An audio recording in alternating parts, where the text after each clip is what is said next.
Welcome to Sravani's media.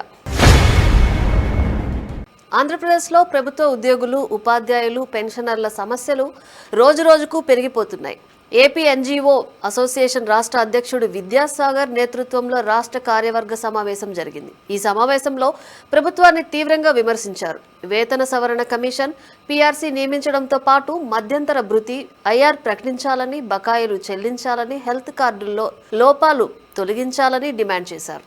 Telangana 2023లోనే PRC పూర్తి చేసినా కేంద్రం ఈ ఏడాది వేతన సవరణ ప్రారంభించినా ఏపీలో ఇంకా ఆలస్యం ఎందుకు అని ప్రశ్నించారు.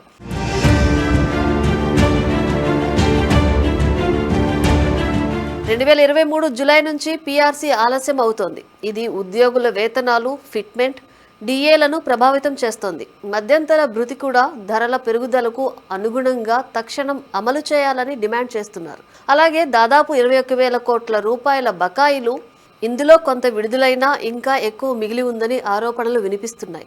పోలీస్ కేసులు, ఇతర సమస్యలపై స్పష్టత ఇవ్వటం లేదని ప్రభుత్వంపై విమర్శలు చేస్తున్నారు. వీటితో పాటు పదవీ విరమణ వయసు 62 ఏళ్లకు పెంచడం, మెమో 57 ద్వారా ఓపీఎస్లోకి తీసుకురావడం, కాంట్రాక్టు ఉద్యోగుల క్రమబద్ధీకరణ, కొత్త జిల్లాల్లో 16% హెచ్ఆర్ఏ, హెల్త్ కార్డుల మెరుగుదల వంటి అంశాలు కూడా పెండింగ్లో ఉన్నాయి.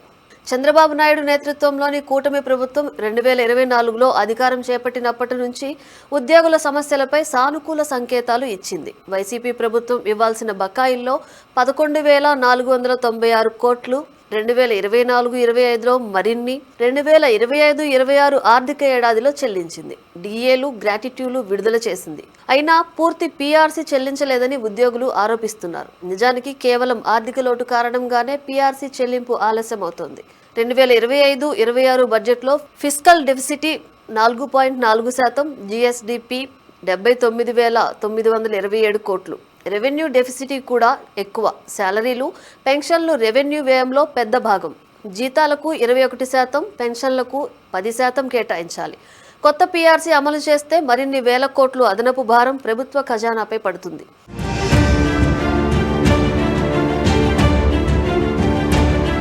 ప్రభుత్వం క్యాపిటల్ ఎక్స్పెండిచర్పై దృష్టి సారించింది. ఇన్ఫ్రాస్ట్రక్చర్, పెట్టుబడులు, స్వర్ణాంధ్ర 2047 లక్ష్యాలు. ఇది దీర్ఘకాలిక అభివృద్ధికి అవసరమని చెబుతోంది. తెలంగాణలో 2023లోనే పీఆర్సీ అమలు కావడం, కేంద్రం కూడా ముందుకు రావడం, ఏపీలో ఆలస్యం పోలికలు ఉద్యోగుల్లో అసంతృప్తి పెంచుతున్నాయి. ఇటు కూటమి ప్రభుత్వం మాత్రం సానుకూల దృక్పథంతో ఉన్నామని, సమయానికి నిర్ణయం తీసుకుంటామని చెబుతుంటే ఉద్యోగులు మాత్రం ఇది నిర్లక్ష్యం అంటున్నారు. ఎన్నికల ముందు ఉద్యోగులకు ఇచ్చిన వాగ్దానాలు నెరవేర్చలేదని ప్రధాన ఆరోపణ. ఓపీఎస్ పునరుద్ధరణ, కాంట్రాక్టు రెగ్యులరైజేషన్ పూర్తి కాలేదని వైసీపీ నేతలు విమర్శలు చేస్తూ ఉద్యోగులను రెచ్చగొట్టేందుకు ప్రయత్నం చేస్తున్నారు. ఉద్యోగులు ప్రభుత్వ వెల్ఫేర్ స్కీముల అమలులో కీలకం. వారి అసంతృప్తి ప్రభుత్వానికి రాజకీయంగా నష్టం కలిగించే ప్రమాదం కూడా ఉంది. అయినా ప్రభుత్వం బకాయిల విడుదల, సమావేశాలు నిర్వహించడం వంటి సానుకూల చర్యలు చేపట్టింది. పూర్తి పరిష్కారం కోసం ఆర్థిక పరిస్థితి మెరుగుపడాలి లేదా ప్రాధాన్యతలు మార్చాలి. ఉద్యోగులు రాష్ట్ర అభివృద్ధికి వెన్నుముక. వారి డిమాండ్లు న్యాయమైనవి. కానీ ఆర్థిక సంక్షోభంలో ప్రభుత్వం దీర్ఘకాలిక దృష్టితో ముందుకు వెళ్తోంది. తక్షణం మధ్యంతర రాయితీ, బకాయిలు, పీఆర్సీ ప్రక్రియ వేగవంతం చేయడం ద్వారా ఈ అసంతృప్తిని తగ్గించవచ్చు. లేకపోతే ఉద్యోగుల ఆందోళనలు మరింత తీవ్రమై పాలనపై ప్రభావం చూపవచ్చు. ప్రభుత్వం, ఉద్యోగుల మధ్య సంవాదం కొనసాగుతోంది. ఫలితం ఏమవుతుందో కాలమే చెప్పాలి. కానీ రాష్ట్ర పురోగతికి ఉద్యోగుల సహకారం అనివార్యం. దాన్ని కాపాడుకోవాల్సిన బాధ్యత ప్రభుత్వానిది.